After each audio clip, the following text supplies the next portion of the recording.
Gentlemen, and you're still on the Nile cruise, and Egypt coastline are witnessing a major transformation driven by the national strategy to position the country as a global hub for the maritime tourism. And central to this vision is the digitalization of the maritime procedures and the expansion of the infrastructure alongside the strategic at the sea corridors. And to shed more light on this, we are most delighted to be joined by Dr. Khaled Sherif, the former Assistant Minister of Tourism and Antiquities for Digital Transformation. Dr. Khaled, thank you so much for being on the night cruise. Thank you and welcome to Cairo Yacht Club. We are here enjoying the Nile and enjoying the show. Thank you so much. Dr. Khaled, from a strategic standpoint, what makes Egypt a geographical position uniquely competitive for international yacht owners? Egypt actually benefits from several elements in becoming an international destination for yachting. First of all, the geographic position in the southeast corner of the Mediterranean. The Mediterranean is the busiest surface of maritime transportation, tourism, activities in general. So Egypt positioned at the Mediterranean gives her this unique positioning. That's number one. Number two, Egypt has about 2,000 or even more, 2,500 kilometers of coastal lines on the Mediterranean, the Red Sea, the two coastal lines of Sinai, as well as the River Nile, of course, providing a very attractive and lucrative coastal lines for yachting tourism. The Mediterranean has its attractions and the Red Sea has its attractions as well. We know, of course, that the Mediterranean is a place for unique diving sites across the world, and also it's a very attractive winter destination for enjoying the beaches during the winter time. So all those factors collectively position Egypt as a very attractive hub for yachting tourism. Well, Dr. Khaled, also, how does the development of the newly established marines fit into the broader state plan to upgrade the coastal infrastructure for Egypt? When we started 5 years ago in the implementation of the national strategy for yachting tourism upon the directives of His Excellency Abdel Fattah el-Sisi, the President of Egypt, we identified a number of weak points or areas where we need to improve. On top of those was the number of marinas that would be there to receive and host and be used by the international yachting tourism. Typically speaking, we would need around 20 marinas as a minimum in Egypt to have suitable docking areas for the yachting activity. And accordingly, the directives of His Excellency the President to the Ministry of Transport was to establish a new mechanism to facilitate the establishment and the management of new marinas. Since then, we had witnessed the addition of at least 3 new marinas, one on the Red Sea and 2 on the Mediterranean, and more recently we witnessed also the launch of a new project for a new marina on the Mediterranean. Having said that, I still insist that we still need more of marinas and more of berthing places for the yachting at large. Yes, also, what engineering and environmental standards, in your point of view, are enforced to ensure that the new docking facilities meet international benchmarks? Today, as we speak, there has been an establishment of general guidelines for the environmental and the technical management, establishment and management of marinas. Those are very well enforced by the Ministry of Transport, the maritime sector in particular. They are the ones in charge of issuing the licenses for new marinas, and accordingly they make sure that those guidelines are enforced and implemented in all the new marinas. For the older ones, there has been directives also from the maritime sector to modify their specifications and their operational mode to take into consideration those guidelines for environmental protection. So all of the marinas, either old or new or even planned, are observing very well the guidelines for environmental protection. Well, also, Dr. Khaled, how does the state, as you said, under the directives of President Sisi, plan to stabilize the economic yield of the yacht tourism throughout the entire calendar of the year? I'm glad that you mentioned the entire calendar, because actually we position Egypt not as a competitor to the European marinas or the European countries active in the yachting tourism, but as a complementary, as a cooperation between Egypt and the European marinas. Why is that? Because as we know, during the winter, most of the European marinas are just simply closed down. This starts from November all the way until April. That's where we say, okay, you can, instead of just docking your boat or winterizing the boat, that's the term we use, you can move your boat to Egypt to be docked there during the winter time, and you can still enjoy your yacht in the Egyptian waters or around the Egyptian waters.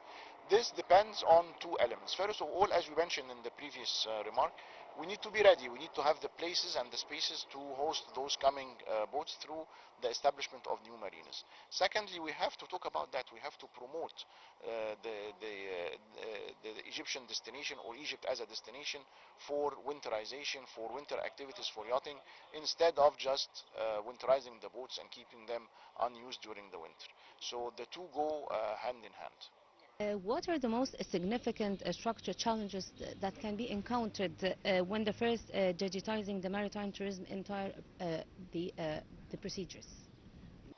When we thought of the digitalization, which was actually launched in September 2022, the first challenge and the most important challenge was the numerous entities that a visiting yacht had to deal with.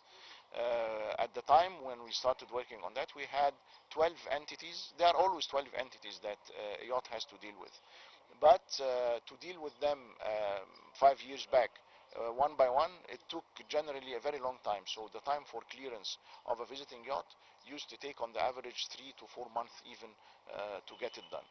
So using the digital platform, which is called the Unified Window for Yachting Tourism, or the single window for yachting tourism, simplified the contact with the different parties and reduced the time upon the directives of His Excellency the President from those 3 months to 30 minutes. So today a visiting yacht uploads the documents required on the platform, and they get the permit to sail into Egypt within 30 minutes from the application. So we have moved a lot over those 5 years in the procedures and in facilitating the entry and the exit also of the yachts. As you mentioned also, Doctor, how do Egypt's new digital registration platforms sync with the global maritime tracking and security systems? As you said that, Not yes, directly. not Not directly. If you are asking about the integration between our platform and other international systems, not yet. But we have this in the scope. Today what happens is that we have all the data in that system, and it is through the maritime sector that any communication or any exchange of information with international agencies take place. So, but it is in the scope that we have this integration in the future. the plan. What are the specific time reduction targets have been achieved through this newly automated permits? As I mentioned, it used to be 4 months, 3 to 4 months to get For every yacht, a permit yes. for every visiting yacht. Today we're talking about 30 minutes. Okay. So if nothing is wrong, if there is some missing documents or so, it can take a bit longer, but it never exceeds a couple of hours to get the clearance for a yacht to get into Egyptian waters. So it's a significant improvement on that. Yes, also, Dr. Khaled, as you mentioned that the North Coast Mediterranean plays a vital role. How is the state positioning this North Coast Mediterranean corridor to compete directly with the European yachting hubs? We are not competing. We didn't get to this stage yet, Yeah, okay. But yes, it's we are coming. not competing. We don't want to Yes, compete, because actually the seasons are distributed. are different. Different Mm. seasons. The European destinations are very popular during the But summertime. we are in the winter. We are a winter destination, so when they are closed down for winter, we are operative. So we try to build this cooperation relationship with the European destinations and the European countries, the European marinas at large. Uh, the, what we need to do and keep doing is to establish more and build more marinas on the Mediterranean coast to be able to host those visiting yachts during the winter. From the regulatory perspective, Dr. Khaled, how does the integration of the international managed marines on the North Coast into the state's single digital window improve the regional logistics? Marinas, actually, let me explain what happens when a yacht is arriving. Before they start even, they get in contact with a marina to check for a possible berthing place. So they have this agreement. There is an initial contract signed between the yacht and the marina that they will be berthing at that marina. This composes one of the documents that has to be uploaded over the system, and the marinas are connected to this platform, and they are informed about the arrival of the yacht, etc. When they start finalizing or when they get their permit. So they are fully integrated because they are an essential component in the tourist experience for yachts. What environmental regulation can protect the coastal or the North Coast ecosystems while accommodating the large vessels' capacities? Uh, there are several environmental measures that has been enforced enforced into the marinas at large, let them be in the North Coast or the Red Sea. First of all, the location of the marina has to respect the environment.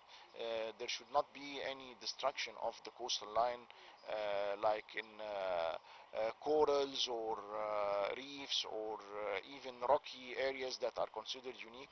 So this has to be taken into consideration and not to be destructed.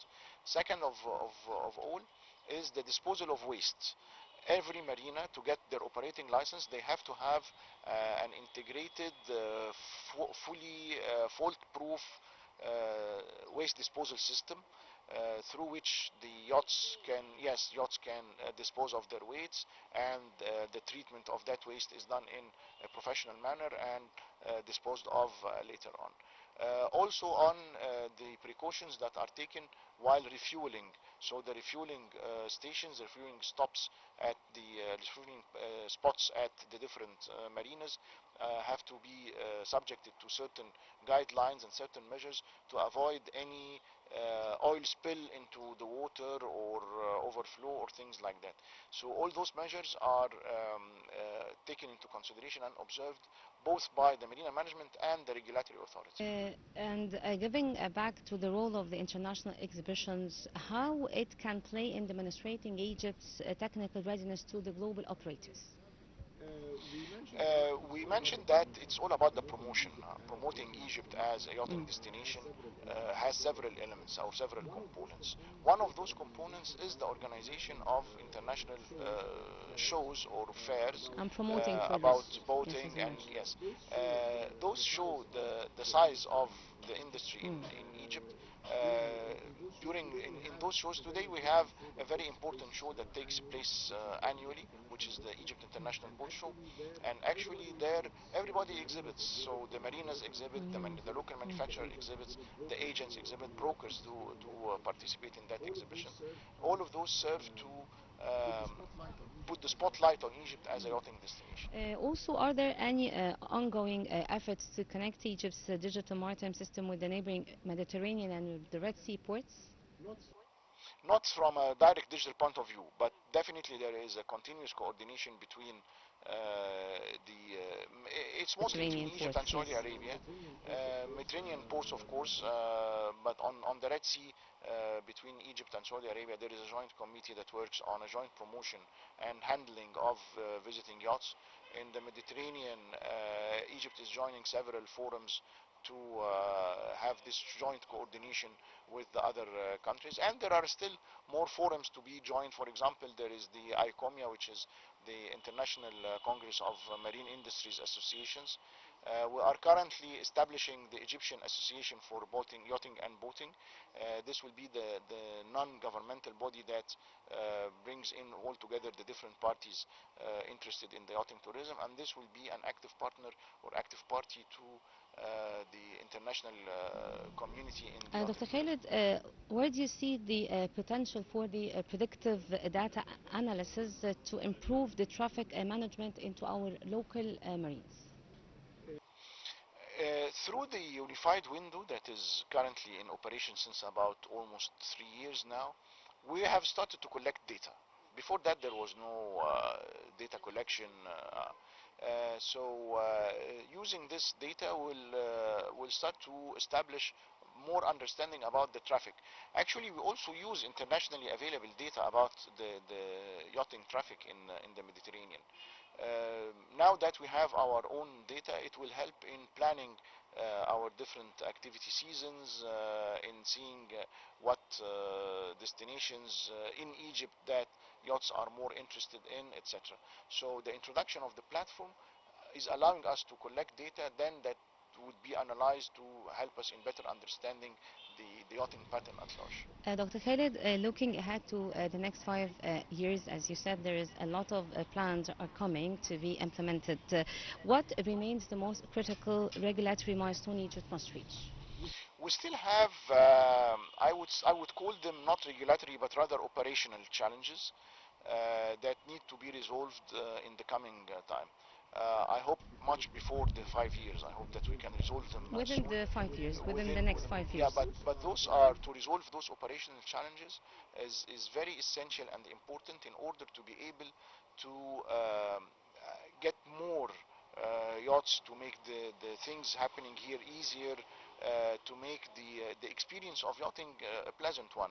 So we are still working on those with different interested parties. Dr. Khaled Sherif, the former Assistant Minister of the Tourism for the Digital Transformation. Thank you so much for providing us with this insightful information for Egypt's maritime future. Thank you so much. Thank you, my pleasure. Ladies and gentlemen, a short break and we'll be right back to continue our